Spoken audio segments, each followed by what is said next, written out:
Simple and easy vegetable dum biryani అనమాట.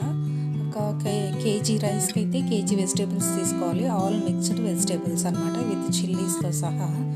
ఫస్ట్గా beans, carrot, potato half boil చేసుకొని వేసుకోవాలి. తర్వాత tomato, green chillies and capsicum వేసుకొని ఇవి పచ్చివే వేసుకోవాలి. తర్వాత ఉప్పు, కారం, ధనియాల పొడి, జీలకర్ర పొడి, గరం మసాలా పొడి అండ్ 2 స్పూన్స్ వేసుకొని మిక్స్ చేసుకోవాలి. తర్వాత పన్నీర్ కూడా క్యూబ్స్లా కట్ చేసుకొని వేసుకోవాలి. 1 కేజీ రైస్కి 200 ml వరకు పెరుగు పడుతుంది అనమాట.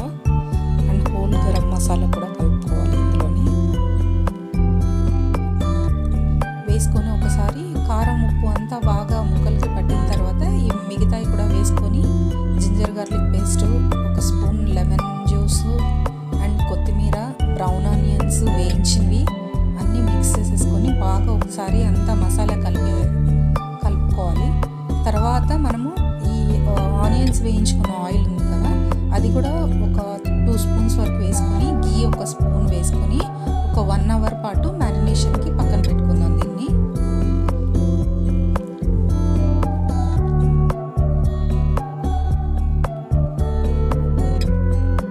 వాటర్ హీట్ చేసుకొని తర్వాత సాల్ట్, హోల్ గరం మసాలా వేసుకొని, జింజర్ గార్లిక్ పేస్ట్ 1 స్పూన్ వేసుకొని బాయిల్ అయిన తర్వాత బాస్మతి రైస్ ముందుగానే నానబెట్టుకున్నది అది కూడా ఇందులో వేసుకొని ఒక 70% కుక్ అవ్వాలి అంతే. అంతకన్నా ఎక్కువ కుక్ అవ్వకూడదు. రైస్ 70% కుక్ అయిన తర్వాత వాటర్ డ్రైన్ చేసి మనం ముందుగా మ్యారినేషన్ చేసి పెట్టుకున్నాం కదా, అందులో ఈ రైస్ పైన ఈవెన్గా స్ప్రెడ్ చేసుకోవాలి.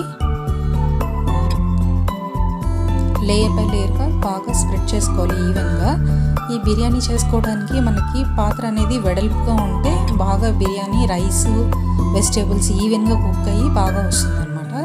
తర్వాత పైన బ్రౌన్ ఆనియన్స్, కొంచెం కొత్తిమీర, కుంకుమ పాలల్లో నానబెట్టుకున్నది కూడా అందులో వేసేసుకుందాం. అండ్ కొంచెం క్యాష్యూస్, పచ్చివే వేసాను నేను క్యాష్యూస్, ఎందుకంటే మళ్ళీ కుక్ అవుతుంది కాబట్టి. వేసేసుకొని ఒక 15 to 20 minutes పాటు దమ్ పెట్టేయాలి. మూత పెట్టేసి కరెక్ట్గా 15 to 20 minutesలో మనకు రెడీ అయిపోతుంది vegetable dum biryani. Simple and ఈజీగా మీరు కూడా ఒకసారి ట్రై చేయండి.